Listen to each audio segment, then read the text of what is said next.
Rudy Giuliani is back at it, resuming his role as Trump's damage control guy. He muddied the waters, too, first claiming that he didn't ask Ukraine to investigate Biden before admitting it.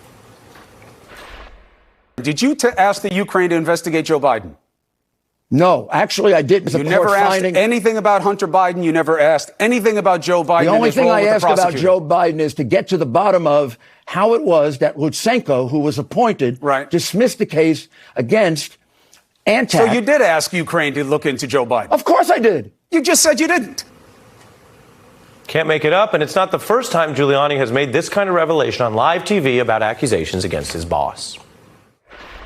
Something to do with paying some Stormy Daniels woman $130,000, I mean, which is going to turn out to be perfectly legal. The president repaid it. Oh, I didn't know he did. Yeah. There's no campaign finance law. Zero. Giuliani also made news on live TV about how long Donald Trump was in negotiations for the infamous Trump Tower Moscow deal, and then later tried to walk that back as well. To get into this, we have the perfect guest, former FBI Special Agent Josh Campbell. He's the author of a new book, Crossfire Hurricane, Inside Donald Trump's War on the FBI, and he served at the most senior levels under James Comey throughout a whole lot of stuff. That's the technical term. Yeah, that's right. The stuff. And you were with James Comey up until the day Donald Trump fired him. That's right. So it's really interesting to get you here. What the heck is Rudy Giuliani doing in your expert view? Well, I'm just, as I listen to him there, that clip, spin in circles, I can't help but look back at the past 2-3 years of this campaign of attack that was underway against the FBI, saying that they were making things up in the Russia investigation. There was no collusion. They were crooks and they were criminals. And here we are in 2019 preparing for another election. And he's admitting on national television that they're asking a foreign government to investigate a political opponent. Look back on all the criticism of the FBI and ask yourself, was that warranted when right now they're doing the same thing that they were accused of in the past? I think that with that said, as I look at Rudy Giuliani, obviously it's easier to look at him and say, well, he's just a former statesman who then kind of turned into a caricature. But I think he's strategic in the sense that if you look back on his handling of the president's actions during Russia, his job was to inoculate us and the president, to get things out there, so to take away the shock factor. And I suspect that may be at play here. I don't think that he was necessarily going on Chris Cuomo's show to make news this week, but I think that will be the effect, to get it out there so that then later on... You're of the view that it's clumsy and it's sloppy, but it ultimately has a purpose, which is if it's going to be bad, let it look bad on Rudy, and for some reason he's happy to play that role. Exactly. He'll jump in front of, run interference, obviously, for the president. Now, let me ask you this. It's a pattern that we've seen. We have facts to look to. You were there, of course, during this investigation of these Trump-Russia links and collusion, right? Mm-hmm. You were there through all of that. That's right. Some of it you could talk about, some of it's of the nature you can't. I don't know if you remember Christopher Wallace, the notorious B.I.G. Sure.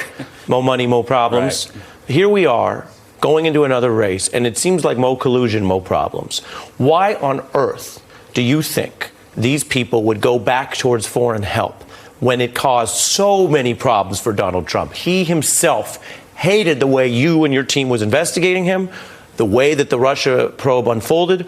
Why tee things up for a potential Ukraine probe? Well, I think that they're going to do whatever it takes to win the next election. And this is just looking at this analytically. I'm not a political person, on either side, but just looking analytically and legally at what is at stake here. Now, we've talked about the president's potential legal jeopardy as it relates to here, the Southern District of New York, and potential charges that might come once he leaves office. And so he has to win. It's not dramatic to say for him, if he loses, his freedom might be on the line. So I think what we're going to see... You're saying he has the mindset of a criminal trying to avoid the next cop. No, I'm not saying that he's a criminal. I'm saying that if he thinks that there are charges to come and he can run out the clock beyond the statute of limitations, he can then, prevent any potential That sounds a little like a criminal. He's innocent until proven guilty. I'm not going to say I'm not saying, yes, guilty. legally he's presumed innocent, but you're saying his mindset is, I got to do this so I don't end up in jail? Potentially, as it relates to these charges, or have to go through all of that with fighting these charges. And so I think he's going to do whatever it takes. He said in the Oval Office that he would accept information from a foreign government, which was shocking at the time. Now we're seeing them actually make good on that promise and go and ask a foreign government to try to investigate a political opponent. I love chopping it up with you. You've been in so many of these rooms. A last question in a sentence or two. Why doesn't James Comey ever admit any mistakes? Well, I think he has, in the sense that his language that he used with Hillary Clinton, and I criticize him in the book for that very thing. I know him as a leader. I divorced Jim Comey, the person, from the actions. I know that he's an honorable person, but certain actions, to include the language about Hillary Clinton, I criticize him. he says he would have used different language. But I think, as you look at him as a person, this is someone who has a history of jumping on political grenades, some that were not meant for him. And so that's the person that I know. People will debate for, time immemorial about how it impacted the election, and rightly so. But that's the person I know. And especially, this is so interesting for me. He gets criticized for being sanctimonious and pious. But look at our leaders now. They lie to us every single day with reckless abandon. Yeah. So on the whole, maybe a little piety isn't a bad thing. Josh Campbell, I don't completely agree with your last answer, but I'm glad to give you the time to give it. I'm glad to have you on the show. Thanks. And I want to tell folks, the new book here, take a look. Crossfire Hurricane, from someone who was in the room. Pretty interesting. You may want to check it out. Hey, I'm Ari Melber from MSNBC. You can see more of our videos right here, or better yet, subscribe to our YouTube channel below.